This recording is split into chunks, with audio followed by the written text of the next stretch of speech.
munaasabad qalin jabin ah oo loo qabtay arday dhan 970 arday oo baratay culumta kala duwan ee jaamacadda Hargeysa ayaa hadal uu ka jeediyay gudoomiyaha jaamacaddaasi Dr. Maxamuud Yuusuf Muuse waxa uu ku sheegay in shirkadda Dahabshiil Group ay jaamacadda Hargeysa gudaheeda ka hirgelisay adeegyo badan oo baahi weyn ay u qabeen ardayda wax ka barata jaamacaddaasi isaguna shirkadaha waaweyn ee kala ugu baaqay inay sidaas oo kale uga qayb qaataan horumarinta dhinaca waxbarashada.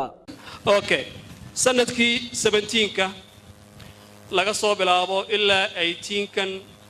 Dahabshiil Group waxay effort badan geliyeen jaamacadda waxyaabo badan oo la taaban karo waxa kamid ah laabka hoolka imka madaxweynuhu soo furay oo 400 qof qaadaya 230 xamaam maadaama dadka ay soo bateen 230 xamaam deyrka oo imka fenska saarayaan iyo waxyaabo fara badan oo kale Dahabshiil Groupna intan dambe waxay isku faafisay dhulka Soomaaliga lagaga hadlo inay waxyaabo fara badan ka qabtaan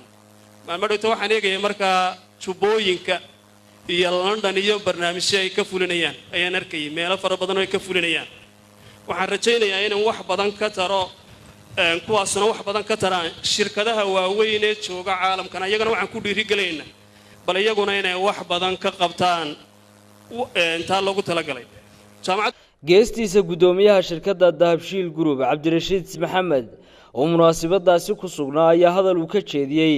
waxa uu ku sheegay in ka shirkad ahaan ay ka go'an tahay dhiirigelinta ardayda wax baranaysa isaguna dhalinyarada qalin jabisay ugu bushaareeyay in ka shirkad ahaan ay u sameyn doonaan wax kasta oo shaqo abuur u sameyn kara. waxaan u hambaleynayaa ardayda jaamacadda ka qalinka jabisay maanta ku faraxsan mustaqbalka fiican ee ay u diyaar garoobeen inay hore u sii wadaan siiba tacliinta sare ay muddada dheer waqtiga galiyeen kuwa uu gudoomiyuhu sheegay inay hal sano u hadhana ilaahay ha u fududeeyo si ay dhammaan dadkii caafimaadkooda ay ka caawin karayaan ay uga caawiyaan oo ay shaqo degdeg u galaan qasab dhalinyaradu waxay isweydiinayaan maxaa mustaqbalkiinu noqonayaa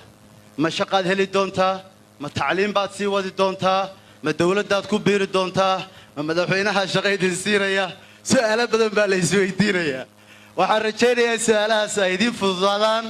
waayo tacliintu waxay ka mid tahay waxa mustaqbalka ummad dhisa haddaan anagu Dahabshiil nahay iyo dhammaan shirkadaha ganacsiga ee halkan fadhiyaba waxaanu ka qayb qaadanaynaa wax allaala wixii shaqo idin abuuraya mustaqbalka si aad idinka iyo waalidkiinba ay u noqdaan mustaqbalkiina mid horumar u keeno ummadda waddankeena oo Wacyi Duruus Cabdillah Ismaaciil Beershiya telefishinka Universal Hargeysa.